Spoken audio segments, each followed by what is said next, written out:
रब्बिल आलमीन वस्सलातु वस्सलामु अला सय्यदिल मुरसलीन अम्मा बादु फ़अऊज़ु बिल्लाहि मिनश शैतानिर रजीम बिस्मिल्लाहिर रहमानिर रहीम।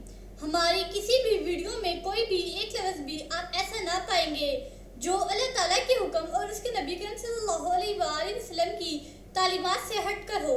आपसे गुजारिश है हमारी वीडियोस को आखिर तक ध्यान से सुने, यकीनन आपकी ज़िंदगी बदल जाएगी। कुरैश के सरदार कहने लगे कि अगर आप हमारे भले के लिए कुछ नहीं करते तो ना करें, हमें असरार नहीं, लेकिन अपने लिए तो कुछ मांगे, ज्यादा नहीं तो कम अज कम तुम्हारा खुदा एक फरिश्ता तुम्हारे हमराह कर दे जो आपकी हर बात की तस्दीक करे और हमें आपसे दूर रखे। नीज आप अपने रब से सवाल करें कि उस रेगिस्तान में बागात उगा दे, मोहल्लात तामीर कर दे, जरो सीम के खजानों पे ढेर लगा दे ताकि मौजूदा अफलास और तंगदस्ती से आपको निजात मिल जाए, कस्बे मौज की तकलीफ से आप बच जाएं। आजकल तो आप भी हमारी तरह बाजार में चक्कर लगाते हैं और हमारी तरह इस सिलसिला में परेशानियां बर्दाश्त करते हैं। अगर आपके बारे में आपकी ये दुआएं कबूलियत का शर्फ हासिल कर लें तब हम मानेंगे कि वाकई आप उसके सच्चे रसूल हैं। उनकी बेमानी बातें सुनने के बाद हुजूर सल्लल्लाहु अलैहि वसल्लम ने फरमाया, मैं तुम्हारी इस फरमाइश पर अमल करने से कासिर हूँ। मैं वो नहीं जो अपने रब से ऐसी हकीर चीज़ों के बारे में सवाल करते हैं, और ना उसने मुझे इस मकसद के लिए मबूस फरमाया है, बल्कि उसने मुझे बशीरो नज़ीर बनाकर तुम्हारी तरफ भेजा है। फिर वो बोले, अगर इन कामों में से कोई काम आप नहीं कर सकते तो चलिए आसमान का एक टुकड़ा हम पर गिरा कर हमारा किस्सा पाक कर दें। हुजूर सल्लल्लाहु अलैहि वसल्लम ने फरमाया, ये काम अल्लाह की मर्जी पर मौकूफ है, जो वो चाहे तुम्हारे साथ करे।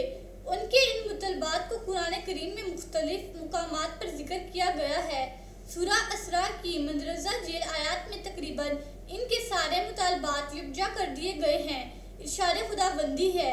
तर्जमा। और कफ़ार ने कहा, हम हरगिज ईमान नहीं लाएंगे आप पर जब तक आप रवा न कर दे हमारे लिए ज़मीन में से एक चश्मा या लग कर तैयार हो जाए, आपके लिए एक बाग खजूरों और अंगूरों का।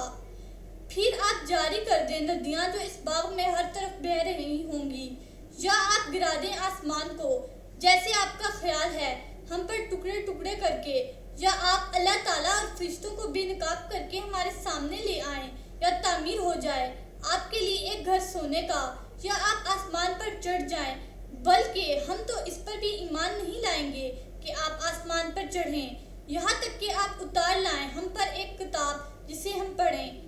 आप इन सब खराफात के जवाब में इतना फरमा दे, मेरा रब हर ऐब से पाक है और कौन हूँ मगर आदमी अल्लाह का भेजा हुआ।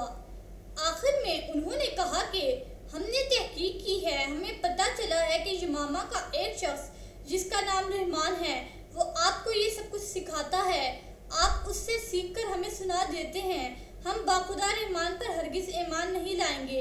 या मोहम्मद सल्लल्लाहु अलैहि वसल्लम, हमने आज अपनी तरफ से हुज्जत पूरी कर दी है, अब हम आपका मुकाबला करते रहेंगे यहाँ तक कि आप ख़त्म हो जाएंगे या हम हलाक हो जाएंगे। उनकी ये बातें सुनकर रहमत आलिम नूर मुजस्सिम सल्लल्लाहु अलैहि वसल्लम वहाँ से उठ खड़े हुए और घर की तरफ चल पड़े।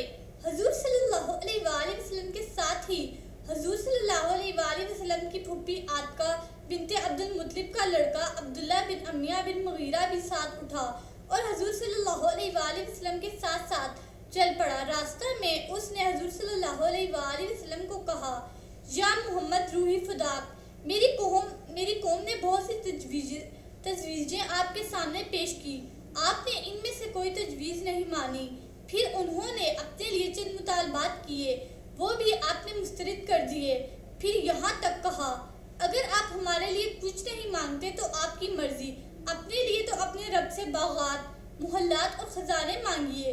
अगर वो आपको भी ये चीज़ें दे दे तो फिर भी वो आप पर ईमान ले आएंगे, वो भी आपने ठुकरा दी। फिर उन्होंने वो अजाब नाजिल करने का मुतालबा किया जिससे आप हर वक्त उनको डराते रहते हैं, ये बात भी आपने ना मानी। बाखुदा मैं तो अब किसी कीमत पर आप पर ईमान नहीं लाऊंगा। ये लाभ जिनिया करता हुआ वो अपने घर की तरफ चला गया। सरकारे दो आलम सल्लल्लाहु अलैहि वसल्लम अपने काशाना अक़दस की तरफ मुराजत फरमा हुए। لیکن اپنی قوم کی اس ہٹ درمی اور محرومی پر حضور صلی اللہ علیہ وآلہ وسلم ازحد کبیرہ خاطر اور غمزدہ تھے۔ بسم اللہ الرحمن الرحیم۔ صلی اللہ علی حبیبہ سیدنا محمد وآلہ وصحبہ وسلم۔ اس درود پاک کے بے شمار فوائد ہیں۔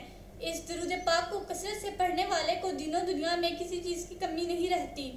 سکون قلب کی دولت سے مالا مال ہو جاتا ہے، دشمن دوست بن جاتا ہے۔